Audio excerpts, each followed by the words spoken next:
ನಮಸ್ತೆ. ನಯಸೇನ 15ನೇ ಶತಮಾನದ ಕವಿ ಬರೀತಾನೆ, ಸಕ್ಕದಮಂ ಪೇಳ್ದೊಡೆಂದರೆ ಸಕ್ಕದಮಂ ಶುದ್ಧ ಕನ್ನಡದೊಳು ತಂದಿಕ್ಕುವುದೇ ಸಕ್ಕದಂಗಳ ತಕ್ಕುದೇ ಬೆರೆಸಲಿಕ್ಕೆ ಘೃತಮುಮಂ ತೈಲಮುಮಂ ಅಂತ ಹೇಳ್ತಾನೆ. ಅಂದರೆ ನಮಗೆ ಎಣ್ಣೆನೂ ಬೇಕು, ತುಪ್ಪನೂ ಬೇಕು. ಆದರೆ ಎಣ್ಣೆ ತುಪ್ಪದ ಹದವಾದ ಮಿಶ್ರಣ ಹೇಗೆ ಬೇಡವೋ ಹಾಗೆ ಸಂಸ್ಕೃತ ಮತ್ತು ಕನ್ನಡದ ಹದವಾದ ಮಿಶ್ರಣ ನಮಗೆ ವರ್ಜ್ಯ ಹೇಳುವುದಾಗಿ ಆತ ಹೇಳ್ತಾ ಬರ್ತಾನೆ. ಆದರೆ ಕನ್ನಡ ಇತರ ಭಾಷೆಗಳಿಂದ ಎರವಲು ಪಡೆದು ತನ್ನ ಶ್ರೀಮಂತಿಕೆಯನ್ನು ಹೆಚ್ಚಿಸಿಕೊಂಡಿತು ಹೇಳೋದ್ರಲ್ಲಿ ಸಂಶಯವೇ ಇಲ್ಲ.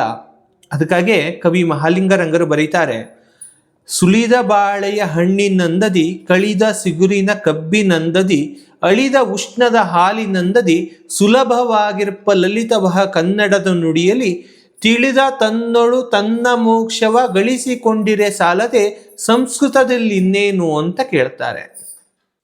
ಇಲ್ಲಿನ ಲಲಿತ ಪದ್ಯ ಶೈಲಿಗಳನ್ನು ಗಮನಿಸಿಕೊಳ್ಳಬೇಕು ಹೇಳುವ ಕಾರಣಕ್ಕಾಗಿ ಈ ಮಾತುಗಳನ್ನು ಹೇಳಿದೆ. ಮುಂದಿನದ್ದು ಸೇರಿಸಿಕೊಳ್ಳುವುದೋ ಬಿಡುವುದೋ ನಮ್ಮ ಚಿತ್ತಕ್ಕೆ ಬಿಟ್ಟದ್ದು. ಆದರೆ ಆಂಗ್ಲಕ್ಕಿಂತ ಸಂಸ್ಕೃತ ಅಷ್ಟು ಅಪಾಯವೇನೂ ಅಲ್ಲ ಅಂತ ನನ್ನ ಭಾವನೆ.